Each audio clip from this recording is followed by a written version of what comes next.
Senator Tulfo, madali niyo naman akong tanungin, alam niyo naman kapatid ko si Alan, kung gusto niyo may iparating. Huwag na ho kayo magdrama ng mga pa-hostage. Hindi ho tayo ganito dito. Ubusin ko muna yung tawa ko.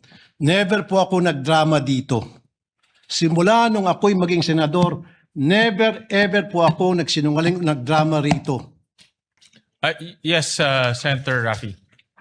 What's the pleasure of Senator Raffy Tulfo? Mr. President, in the past few weeks, I have coordinated with the Office of the Majority Leader regarding the membership of the committees I hold as chairman.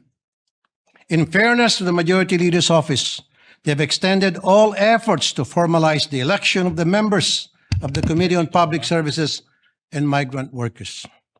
What disturbs me is that it is the inaction of the minority floor leader to confirm these memberships that holds important LEDAC bills hostage, such as the Department of Water, crucial franchise bills, and the OFW reintegration bills. To my colleagues in the minority, maraming salamat po for your confirming your intent to join my committee. But to the minority leader, my good friend, Senator Alan Peter Cayetano, it is time that we cooperate so that we may get back to legislating. If you have time to go on FB Live, maybe you have time to confirm or give the go signal to your minority members. Kasi Mr. President, pabalik-balik na po yung staff ko sa office ni Senator Peter Alan Cayetano para kumuha raw ng go signal nang sa gayon yung kanyang mga members ay ma-elect na sa committee ko. And all of them were saying we're more than happy and willing to sign, pero ayaw ni Senator Cayetano, Alan Cayetano. I don't know anong dahilan niya, bakit niya hostage yung pagiging members ng kanyang mga kasamahan sa committee ko. Hino-hostage niya po yung mga LEDAC bills sa kanyang pagtanggi na bigyan ng go signal ang kanyang mga kasamahan sa minority para pumirma. Mr. President, sana makarating to kay Senator Alan Peter Cayetano. Kanina sana kausapin ko po siya, kaso wala po siya dito ngayon. Therefore, I have no choice para dalhin to sa floor. Maraming salamat, Mr. President. Senator Raffy, thank you for that reminder. In fact, we have 32 committees that have yet to be fully convened.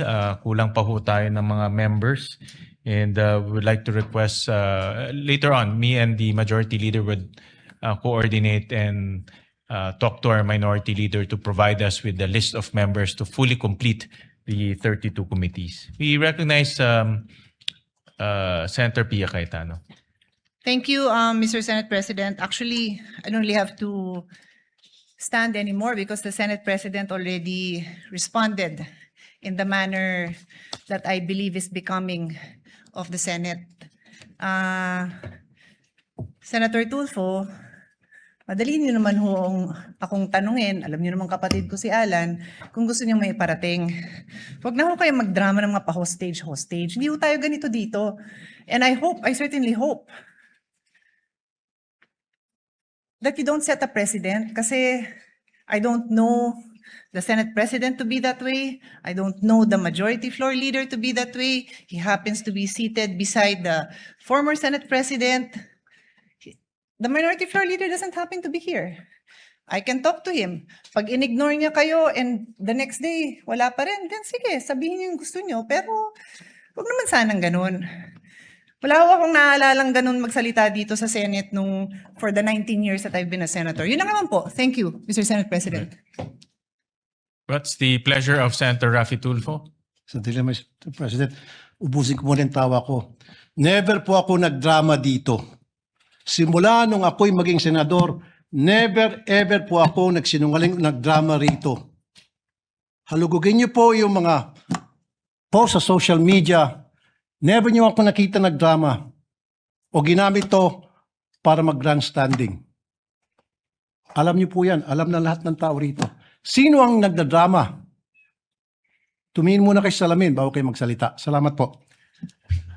pareho naman pong majority and minority gusto ng mag-focus sa trabaho. Yeah. At kanina ho, natapos na ho natin yung anti-hospital detention na napakaganda po yung debate at pag-amenda.